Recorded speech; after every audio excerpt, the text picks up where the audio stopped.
우리가 종교개혁 500주년 행사가 이런저런 모임들 많이 있습니다.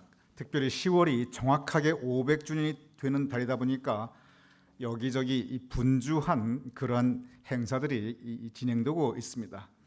교회 역사 2000년 가운데 가장 커다란 변화를 주었던 사건 딱 한 가지를 꼽으라 한다면 역시 종교개혁이기에 올해 500주년을 맞이하여 이런저런 행사들과 모임들이 진행되는 것이 사실 당연한 일입니다.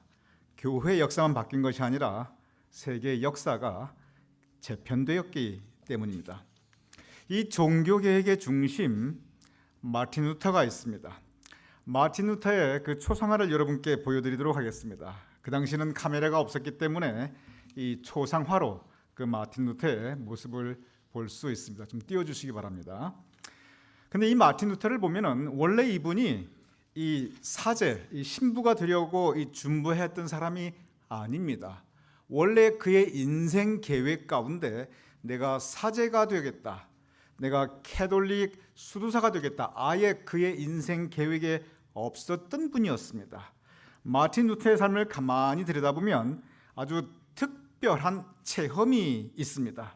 그리고 이 체험이 그로 하여금 이 사제의 길, 수도사의 길, 그리고 평생 하나님을 위하여 살아가는 성직자의 길로 들어서게 하였습니다. 원래 그는 독일의 한 가난한 탄광업자 아들로 1483년 11월 10일에 출생하였습니다.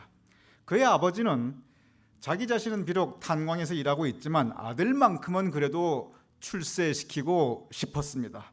그때나 지금이나 아버지의 마음은 다 똑같은 것 같습니다. 이 마틴 루터가 어렸을 때부터 남달리 똑똑하고 총명하였습니다. 그래서 그 아버지가 자기는 비록 탄광에서 고생하지만 그러나 어렸을 때부터 그 가난한 중에도 이 아들은 명문 사립학교를 보냈습니다.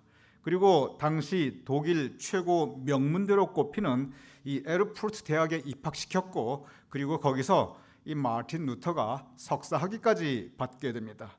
그리고 졸업 후에 바로 그 에르푸르트 대학에서 이 법학대학원에 진학해서 법률을 공부하게 됩니다. 요즘으로 따지면 하버드나 예일의 로스쿨 학생 정도 된다고 생각하면 그냥 여러분 그 당시에 그 입장을 여러분이 추측해 볼 수 있을 것입니다.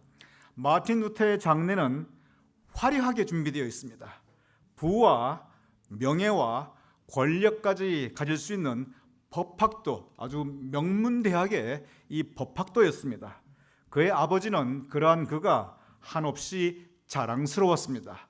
특별한 일만 없다면 적어도 독일의, 적어도 그 중세 한 세기의 가장 상류 사회에서 자랑스럽게 살아갈 수 있는 그의 삶이 보장되어 있었던 것이 이 젊은 마틴 루터였습니다.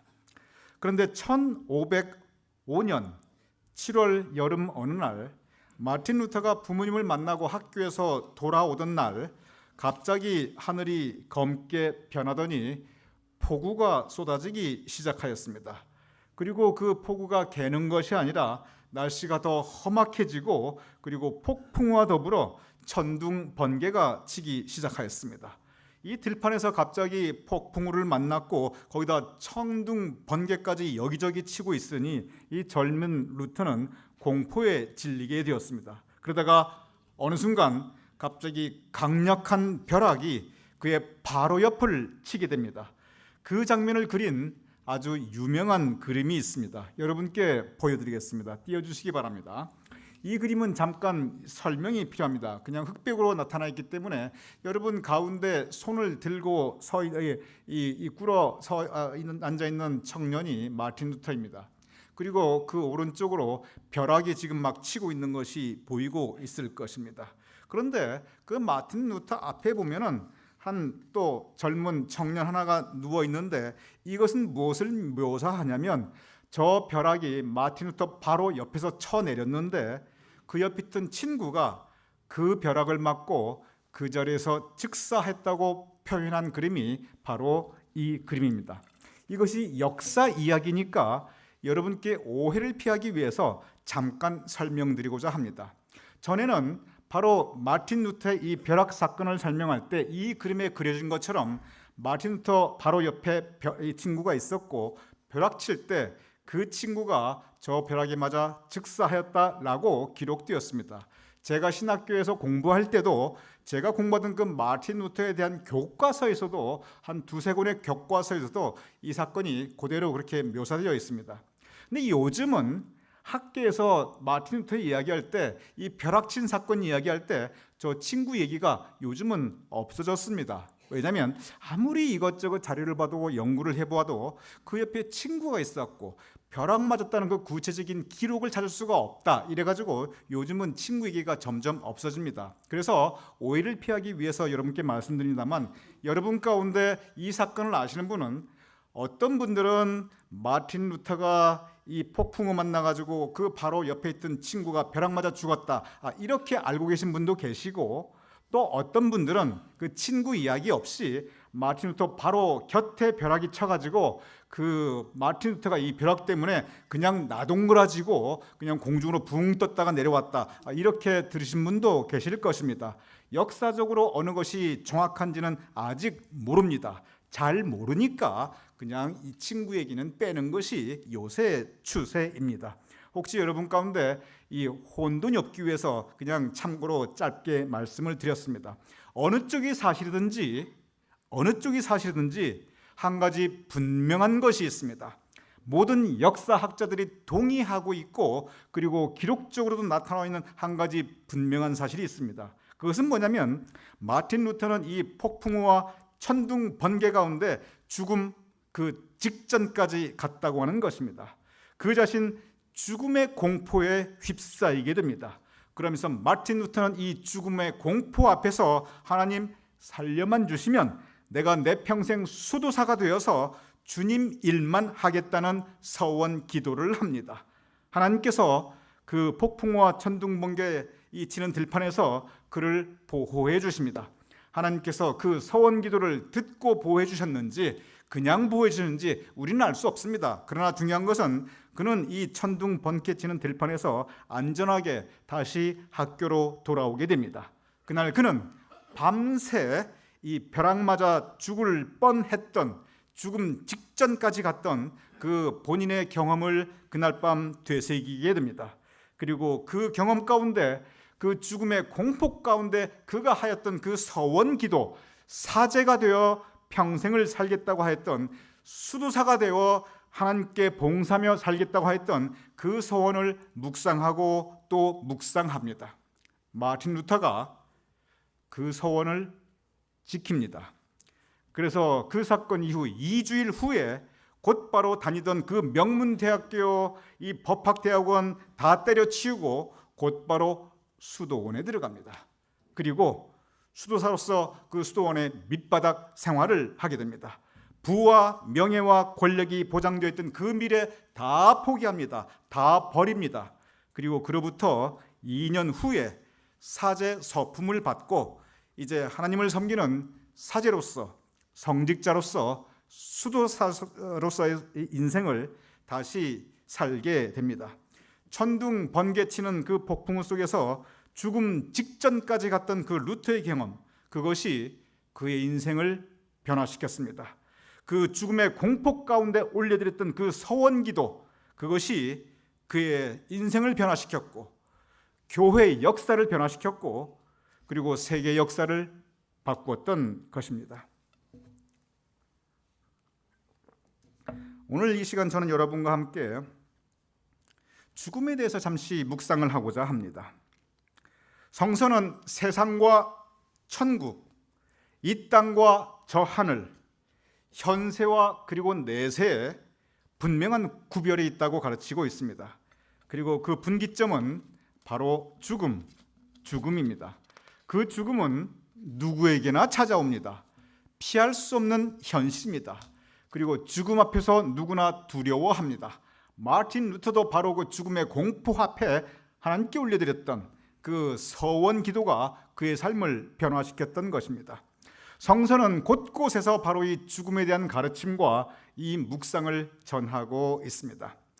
토마스 아 캠피스는 그의 책 그리스도를 본받아에서 죽음에 대한 깊은, 짧지만 깊은 묵상을 우리에게 전하고 있습니다. 토마스 아퀴나스 썼던 그 그리스도를 본받아 그 책에 보면 이 죽음에 대한 묵상이 나와 있는데 그 첫 번째 줄, 그 first line, 첫 번째 줄이 이렇게 기록되어 있습니다. 죽음이 당신 생각보다 빨리 올 것입니다. 참 여러분 별로 듣기 아름다운 말씀은 아니지요. 최 목사가 왜 이렇게 거북한 얘기를 하나. 그런데 이것이 아주 유명한 죽음에 대한 묵상입니다. 제가 다시 읽어보겠습니다. 죽음이 당신 생각보다 당신에게 빨리 올 것입니다. 그렇습니다. 우리가 죽음에서 늘 죽습니다. 가족, 친구, 이웃. 그런데 대개의 경우 지금 정말 중병에 걸렸거나 아니면 정말 죽음을 앞둔 그런 분들을 제외하면 많은 사람들은 자신의 죽음에 대해서 의외로 별로 실감하지 못하고 있습니다. 죽음을 우리가 피할 수 없다. 누가 모릅니까? 삶의 현실입니다. 그런데 많은 경우 죽음과 나와 아주 먼 거리감이 있습니다. 내 지금의 삶은 이 죽음과 무관하게 여기면서 하루하루 지나가고 있습니다. 언젠가는 죽지. 그런데 그 언젠가에 대해서 우리는 별로 실감하지 못하고 살아가고 있습니다. 시편 90편 10절은 이렇게 기록되어 있습니다.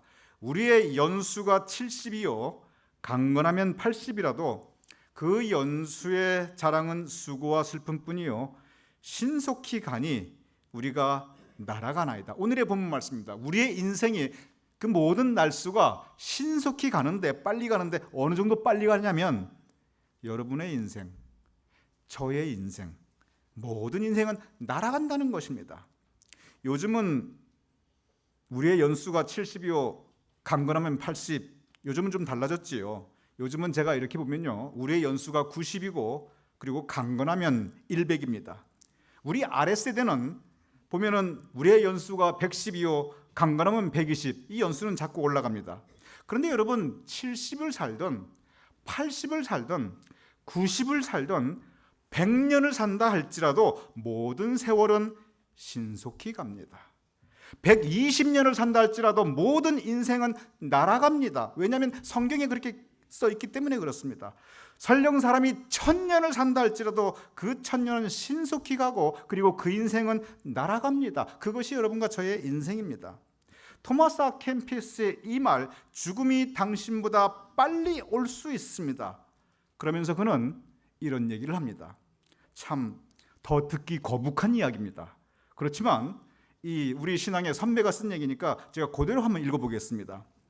아침이 되었을 때 당신이 저녁을 당연히 맞이할 것이라고 생각하지 마십시오. 저녁이 되었을 때 내일 아침을 당신이 당연히 맞이할 것이라고 생각하지 마십시오. 많은 사람들이 갑작스럽게 순식간에 죽음을 맞이합니다. 참 별로 우리가 아름답게 느껴지진 않지만 그러나 여기에 죽음의 현실이 담겨 있습니다. 그러면서 그가 아주 구체적인 표현까지 합니다. 주변을 돌아보십시오. 칼에 맞아 죽는 사람이 있고 물에 빠져 죽는 사람이 있고 높은 데서 떨어져 죽는 사람이 있고 불이 나서 빠져나오지 못해 타 죽는 사람도 있습니다. 흑사병에 걸려 죽는 사람도 있었고 강도 만나 죽는 사람도 얼마든지 있습니다. 이게 지금부터 600년 전입니다. 이 1400년대 얘기입니다. 이 중세시입니다. 그러니 그때 전쟁도 많았고 사고도 많았고 흑사병이라는 단어가 구체적으로 등장합니다. 이 전염병도 많았고 불도 잘 났고 홍수도 잘 났으니 그리고 또 그냥 강도들이 득실거려가지고 여행 갈 때 이 여행 가다가 이 뺏기고 강도 만나 죽는 사람도 많다 보니까 이런 얘기가 지금 우리는 실감할지 몰라도 그 당시에 인생이었습니다. 그런데 그로부터 600년이 지났지만 그 죽음에 대한 현실은 사실 그다지 달라지지 않았습니다. 죽음은 언제든지 올 수 있습니다. 그리고 죽음은 우리 생각보다 빨리 옵니다. 바로 그 부분을 강조하고 있는 것입니다. 그의 책에서 죽음이 그렇다, 죽음 빨리 온다, 여기에 그의 가르침에 초점이 있는 것이 아닙니다. 그는 죽음이 그러한 것이니 죽음이 오늘 아침이 되었다고 저녁을 당신이 당연히 맞이한다고 생각하지 마십시오. 오늘 저녁이 되었다고 내일 아침이 당연히 당신에게 올 거라고 기대하지 마십시오. 그렇게 말하면서 거기에 그의 가르침에 핵심이 있는 것이 아닙니다. 그 핵심이 뭐냐면 죽음이 이러하니 그 앞에서 우리가 어떻게 해야 하는가, 바로 여기에 그의 핵심이 있습니다. 그는 말합니다. 사람이 죽어서는 할 수 없는 일들이 있답니다. 오직 살아서만이 할 수 있는 일들이 있다는 것입니다. 살아서만이 할 수 있는 일들이 있으니 우리 살아있을 때 하자는 겁니다. 구체적인 일을 합니다. 선한 일, 죽어서는 못합니다. 착한 일, 죽어서는 못합니다. 살아있을 때 해야 합니다. 평화를 이루고 화해시키는 일, 피스메이커, 이거 죽어서 못합니다. 살아있을 때 해야 합니다. 용서하는 일, 죽어서 용서 못합니다. 살아있을 때 해야 합니다. 우리가 하나님의 영광을 드러내는 일, 이거 죽어서 못합니다. 살아있을 때 해야 합니다. 고린도후서 6장 2절은 이렇게 기록되어 있습니다. 보라, 지금은 은혜 받을 만한 때요, 보라, 지금은 구원의 날이로다. 이 지금이라는 것이 이게 무슨 뜻이냐면 살아있을 때입니다. 토마스 아켄피스가 말 그대로입니다. 살아있을 때, 지금이 은혜 받을 때이고 지금이 구원받을 때입니다. 죽어서는 못합니다. 살아있을 때가 구원받고 은혜 나누며, 그리고 바로 살았을 때 쌓은 그 은혜로 천국 가고, 살았을 때 우리가 받은 그 구원으로 우리가 천국 가는 것입니다. 그런데 이 살아있는 시간이 이렇게 신속히 가고 날아가니까 언제 우리가 죽음을 경험할지 모르니, 그러니 우리가 살아있을 때 은혜를 쌓자. 살아있을 때 선한 일 하자. 살아있을 때 착하게 살자. 무엇보다도 살아있을 때 우리 구원받자. 우리 한국말에 그런 말이 있습니다. 살아있을 때 잘해. 참 좋은 말입니다. 진리입니다. 근데 우리가 성경의 가르침대로 한다면 이거 조금 다르게 말해야 됩니다. 살았을 때 잘해, 이게 무슨 뜻이냐면 내가 살아있을 때 너 나한테 잘해, 이 뜻입니다. 내 성경을 읽어보면 그렇게 가르치지 않고, 성경은 내가 살아있을 때 당신한테 잘하겠습니다, 이 뜻입니다. 그래서 살았을 때 잘해, 우리 믿는 사람들은 이렇게 말하지 말고 우리 믿는 사람들은 다르게 말해야 됩니다. 어떻게 말하냐면 살았을 때 잘할게요, 이렇게 말해야 됩니다. 여러분 한번 저 따라서 하시기 바랍니다. 제가 먼저 선창할 테니 여러분 후창하시기 바랍니다. 살았을 때 잘할게요. 여러분 저보고 하지 마시고 옆에 분들 보고 하세요. 특별히 부부간에 같이 계신 분들, 부부간에 저 볼 필요 없어요. 여러분 저한테 잘해봐야 소용없어요. 부부간에 잘해야 됩니다. 가족간에 어떻게 잘해야 되는데, 자, 서로 마주 보시면서 살았을 때 잘할게요. 여러분 이거 죽어서 못합니다. 못해요. 살았을 때 잘해야 됩니다. 토마스 아켄피스가 바로 그 얘기예요. 죽음에 대한 묵상에서 그가 하고 있는 말은 우리가 살았을 때 잘해야 된다는 겁니다. 서로 잘하고, 그리고 하나님한테 잘해야 됩니다. 죽어서는 못합니다. 근데 그 죽음이 우리 생각보다 빨리 옵니다. 토마스 아켄피스는 그의 책에서, 그의 죽음의 묵상에서 맨 첫 머리가 어떻게 시작하면, 방금 제가 말씀드렸듯이 죽음이 당신 생각보다 빨리 옵니다, 그렇게 시작하고, 그리고 결론부가 어떻게 그의 결론부에 그 말을 하냐면, 이 듣기 거북한 얘기를 또 한 번 또 해요. 뭐라고 하냐면 당신은 참 어리석은 사람입니다. You are foolish, 그렇게 나갑니다. 당신은 참 어리석은 사람입니다. 왜 당신은 지금도 당신이 오래 살 것이라고 그런 근거 없는 믿음을 가지고 있습니까? 제가 다시 읽어보겠습니다. 오늘 정말 죄송합니다, 강대상에서. 그런데 이게 믿음의, 이 죽음에 대한 깊은 묵상입니다. 제가 다시 읽어보겠습니다. 당신은 참 어리석은 사람입니다. 왜 당신은 지금도 당신이 오래 살 것이라고 하는 그런 근거 없는 믿음을 가지고 있습니까? 그러면서 다시 한번 얘기합니다. 당신은 언제 죽을지 모릅니다. 그러니 지금 행할 수 있을 때 행하십시오. 선한 일 지금 행하십시오. 미루지 말고 하십시오. 이것이 그의 결론입니다. 그렇습니다. 이 땅에서의 삶, 세월이 신속히 지나갑니다. 모든 인생은 날아갑니다. 연수에 관계없습니다. 그러니 행할 수 있을 때 미루지 말고 우리 지금 해야 합니다. 마르틴 루터가 바로 이 첫 번째 죽음의 공포에서 그는 서원 기도를 하였고 그리고 그 서원 기도를 지켰습니다. 그런데 그로부터 몇 년 후에 그가 다시 두 번째 죽음 앞에 서게 됩니다. 그 배경을 잠깐 제가 말씀드리도록 하겠습니다.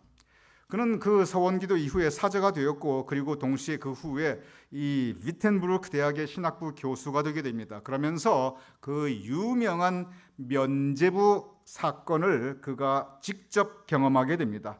이 역사를 보면 면죄부가 이 마르틴 루터 때 처음 나온 게 아닙니다. 이 면죄부가 처음 나온 것이, 제가 면죄부가 무엇인가는 지난번 한번 설교 때 제가 상세하게 여러분께 설교 중에 말씀을 드렸기 때문에 면죄부가 뭐다 하는 건 제가 생략하겠습니다. 근데 이 면죄부의 역사를 보면 이게 맨 처음 언제 나왔냐 하면 이 중세 십자군 전쟁 때 나왔습니다. 십자군 전쟁 때 이 병사로 참전하는 사람을 모집해야 하니까 교황청에서 이 면죄부라는 걸 처음 만들었습니다. 그게 뭐냐면 십자군 전쟁의 병사로 참전하면 그러면 모든 죄가 용서받는다. 그래서 증서를 만들어 줬어요. 그게 면죄부입니다. 천국이 보장된 것입니다. 그런데 전쟁을 하기 위해서는 병사, 군인만 필요한 게 아닙니다. 모든 전쟁은 그때나 지금이나 막대한 비용이 듭니다. 그러니 그 중세 그때 십자군 전쟁의 그 무기하고 군수밀자를 보급하려니까 얼마나 돈이 많이 필요합니까? 그러니 그 비용을 충당하기 위해서 이 면죄부 대상자를 확대합니다. 그래서 병사뿐만이 아니라 이 십자군 전쟁을 위한 비용, 이 돈을 대는 사람도 면죄부를 주기 시작하였습니다. 이것이 면죄부의 첫 시작의 역사입니다. 십자군 전쟁이 실패로 돌아갑니다. 비참하게 피배합니다. 나중에. 그러면서 면죄부도 역사의 뒤안길로 사라지게 됩니다. 그런데 그 사라졌던 면죄부가 다시 등장하게 됩니다. 그것이 왜 등장하고 언제 등장했냐면 지금 로마에 있는 그 화려하고 큰 그 성 베드로 성당을 건축할 때 그 막대한 건축 비용을 조달하기 위해서 중세 교황청이 다시 면죄부를 발급하기 시작하였습니다. 그리고 이 면죄부를 사는 사람은 그 본인뿐만이 아니라 그 조상들까지, 연옥에 있는 그 조상들까지 천국으로 가게 할 수 있다고 가르쳤습니다. 마르틴 루터는 이에 대해 분연이 일어났습니다. 저항하였습니다. 그래서 1517년 10월 31일 바로 거의 정확하게 지금으로부터 500년 전 그 독일 위텐베르크 성당 대문에 95개 논제를 붙였습니다. 이것은 면죄부를 팔고 있던 로마 교황청에 대한 저항이었습니다. 우리 개신교를 가리켜 이 프로테스탄트라고 합니다. 이 프로테스탄은 이 저항하다, 항거하다, 반항하다 뜻입니다. 바로 이 불의에 저항하는 이 프로테스트하는 이 의미가 이 프로테스탄트, 이 개신교의 이름이 그대로 되어버린 것입니다. 교황청에서는 이 저항하고 반항하는 이 프로테스탄트, 이 루터에 대해서 침묵할 수가 없었습니다. 그래서 1521년 4월 17일 루터에 대한 종교 재판을 열게 됩니다. 그 재판이 독일 보름스에서 열렸기 때문에 우리가 보름스 회의라고 합니다. 이 보름스 회의에서 루터는 황제 앞에 서게 됩니다. 당시 독일 근방을 통치했던 그 카를 대제 앞에 서게 됩니다. 재판장에 가보니, 그 회의에 가보니, 그 종교재판에 가보니 이 탁자가 있고 그 탁자 위에 자기가 썼던 책들이 쭉 진열되어 있습니다.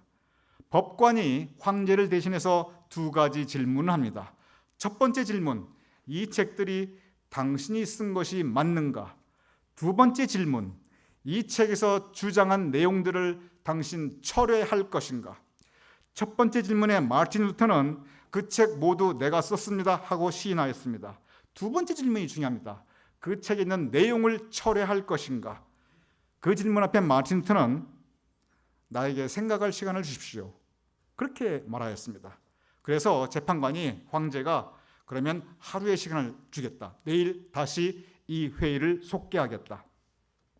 그날 밤 루터는 생각하고 또 생각하였습니다. 철회한다고 하면 그는 살 수 있었습니다. 철회하지 못하겠다, 내 뜻을 굽히지 못하겠다 하면 그는 죽음을 맞이하게 될 것이 분명하였습니다. 이 중세 가톨릭의 역사를 보면 마틴 루터 이전에도 이 마틴 루터와 비슷한 생각을 하였던 사람들 또는 성경을 번역하였던 사람들이 있었습니다. 그런데 한결같이 그분들 대부분 다 화형에 처해지거나 고통 가운데 사형에 처해졌습니다. 마틴 루터 그것을 너무나 잘 알고 있었습니다. 그 다음 날 그는 다시 황제 앞에 서게 되었습니다. 그 장면을 그린 아주 유명한 그림이 있습니다. 제가 여러분에게 보여드리도록 하겠습니다. 이 그림이 이 루터의 워름스 회입니다. 이 그림 띄워주세요. 이 그림을 보면 가운데 검은 옷을 입고 서 있는 사람이 루터입니다. 그리고 저기 이제 황제가 앉아 있고 사람들이 쭉 있는데 루터가 황제 앞에서 무언가를 외치고 있습니다. 그런데 그 외친 말이 지금 역사에 구체적으로 기록되어 있습니다. 그 외친 말의 마지막 부분은 이것입니다. 저는 그 책에 썼던 그 모든 내용을 취소할 수도 없고 취소하지도 않을 것입니다. 하나님, 제가 여기 서 있습니다. 저는 달리 행동할 수 없습니다. 하나님, 저를 도와주시옵소서. 첫 번째 죽음의 경험 앞에, 그 폭풍 속의 천둥 번개 앞에 그는 땅바닥에 나동그라졌습니다. 그리고 제발 살려달라고 애원하였고, 그리고 이제 내가 평생 수도 살겠다고 그는 서원기도 하였습니다. 그리고 그날 밤 그가 하였던 그 서원과 그가 경험했던 죽음에 대해서 그는 묵상하고 또 묵상하였습니다. 이 두 번째 죽음, 이 종교 재판 앞에서 그는 나에게 하루, 그에게 주어진 그 하루, 그날 밤 그는 죽음의 의미와 그리고 사제로서의 그 의미에 대해서 그는 묵상하고 또 묵상하였습니다. 첫 번째 죽음의 경험 앞에 그는 공포스러워하고 두려워하였습니다. 그는 바닥에 나동거려져 떨었습니다. 그러나 두 번째 죽음의 위협 앞에 그는 의연하였습니다. 그는 담대하였습니다. 그리고 하나님과 산 앞에 그는 외치고 있습니다. 자신의 뜻을 굽히지 않았습니다. 내가 여기 서 있나이다. 나는 아무것도 할 수 없나이다. 하나님 도우소서. 그리고 그는 죽음을 걸고 목숨을 걸고 그의 뜻을 철회하지 않았던 것입니다. 저는 이 두 분의 죽음의 묵상을 생각해 봅니다. 토마스 아 캠피스, 그는 우리에게 죽음은 생각보다 빨리 올 터이니 우리 살아있을 때 행하자. 미루지 말고 행하자.